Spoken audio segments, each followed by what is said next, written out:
Imaginez la scène. Un stade en ébullition au Chili. Des jeunes talents qui portent sur leurs épaules les rêves de nations entières. Un pénalty décisif. Un gardien qui plonge. Un ballon qui frôle les doigts. Et boum. Le Maroc explose de joie. La France s'effondre en larmes. Mes amis, bienvenue dans ce récit épique de la demi-finale de la Coupe du Monde U20 2025. Le Maroc, ses lions indomptables, élimine les Bleus au tir au but après un match d'anthologie. 1-1 après prolongation. 5-4 au pénalty. C'est l'histoire d'une surprise majuscule, d'un rêve brisé pour la France et d'une ascension historique pour le Maroc. Accrochez-vous, car on va plonger dans chaque instant de ce thriller footballistique. Si vous aimez le foot, l'émotion et les rebondissements, abonnez-vous tout de suite et activez la cloche pour ne rien rater.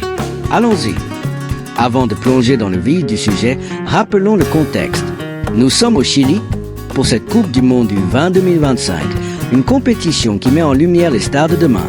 L'équipe de France, les Bleus coachés par Bernard Diomède, arrive avec un parcours en dents de scie. Battus 3-0 par les États-Unis en phase de groupe, une claque qui a fait mal, ils ont su rebondir. Victoire contre la Norvège en quart 2-1 grâce à un doublé de Saïmon Bouabré, ce prodige rappelé par son club saoudien, le Neom SC. Les Français, 13 ans après le sacre de la génération Pogba Umtiti-Raiola, rêvent de rééditer l'exploit. Mais face à eux, le Maroc, une machine bien huilée. Les lionceaux de l'Atlas ont impressionné. Un parcours presque parfait, avec une victoire éclatante contre ces mêmes Américains en 8e.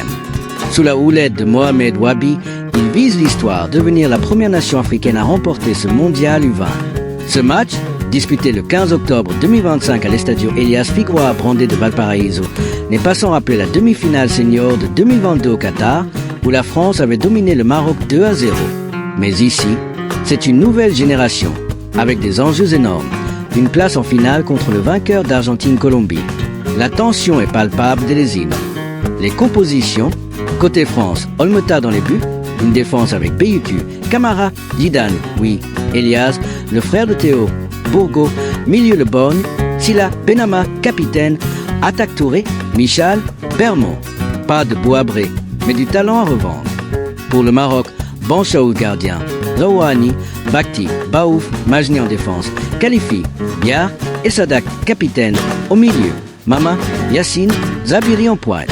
Un 4-3-3 équilibré pour chaque camp. Coup d'envoi donné par les Français à 22h heure locale. Le stade vibre et le match commence sur les chapeaux de roue. Dès les premières minutes, on sent l'intensité. Les deux équipes s'observent, mais le Maroc impose son rythme. À la deuxième minute, une faute à 40 mètres donne un coup franc aux lionceaux, sans danger. La France répond avec un pressing haut, confisquant le ballon. À la 7e, des fautes tâchent le jeu, mais pas de carton. C'est équilibré, avec le Maroc dominant la possession autour de la 12e. Mais les Bleuets montrent les dents. Une grosse frappe de Messam Benama à la 12e, contrée par le gardien Yanis Banchaouch. Quelques secondes plus tard, énorme occasion pour la France. Une frappe du droit de Benama à 20 mètres, repoussée en corner. Le Maroc réplique. Othman Mama, ce virevoltant ailier, enroule une frappe qui frôle la lucarne d'Olmeta. Le travail d'Ossam et Sadak au milieu est impressionnant, dictant le tempo. Et puis, la nouveauté FIFA de ce mondial, le carton vert. À la 28e, après une faute d'Andrea Le Borgne sur Ismaël Baou dans la surface, un tirage de maillot, le VAR entre en jeu. Penalty pour le Maroc. Yassir Zabiri s'élance à la 32e, tire du gauche. Olmeta part du bon côté, effleure le ballon, qui rebondit sur le poteau, puis sur son dos et rentre. 0-1 pour le Maroc, un but contre son camp cruel pour le gardien corse. Les minutes suivantes sont dures pour les Français. À la 38e, Fouad Zaouani rate inexplicablement le cadre à bout portant après un centre. À la 39e, nouvelle occasion pour Zabiri, mais hors jeu. Les Bleus peinent à protéger leur couloir, Justine Bourgo en difficulté. Pourtant, la France ne lâche rien. Avant la pause, Lucas Michal profite d'un arrêt mal assuré de Banchaouch, mais Ismail Bakti le devance 41e. Puis Ilan Touré, d'un joli crochet dans la surface, bute sur le gardien, 45+1. À la mi-temps, 0-1 pour le Maroc. Statistiquement, les Français ont tiré 8 fois au but, contre 0 cadré pour les Marocains.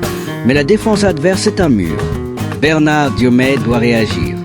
Au retour des vestiaires, Diomède opère des changements payants. Mustapha Dabo remplace le Borgne, Madi entre pour Silla. Ça redynamise les ailes. Les Bleus confisquent le ballon. À la 48e, Olmeta repousse un centre de Mama. À la 49e, frappe de Benama contrée. Le Maroc change aussi et Sadak sort pour El Haddad, 57e. À la 59e, énorme face-à-face pour Michal, mais Benchaoui sort un arrêt miraculeux.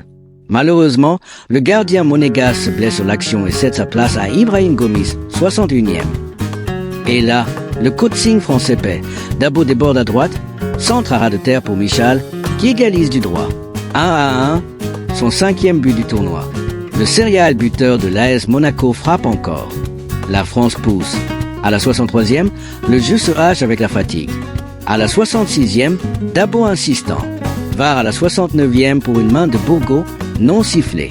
Carton vert pour le Maroc à la 70e. Les Lionceaux reprennent du poil de la bête. Carton jaune pour Zaouani, 79e. Changement français. Bermond sort pour Nzangoula, 86e.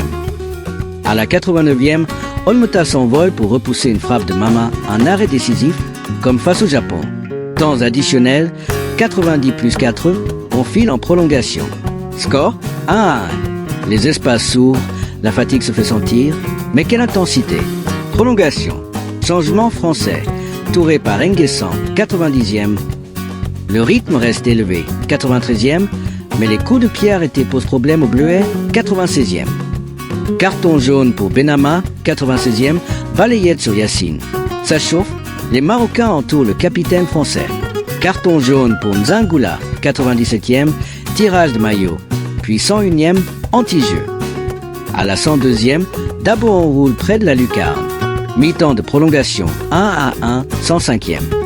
Reprise, Bourgault sort pour Bazeya, 106e. Catastrophe, Nzangoula prend un second jaune pour anti-jeu. Tirage de maillot, 107e. Expulsion, France à 10. Dabo passe arrière gauche. Le Maroc pousse, 111e. À la 114e, tension maximale.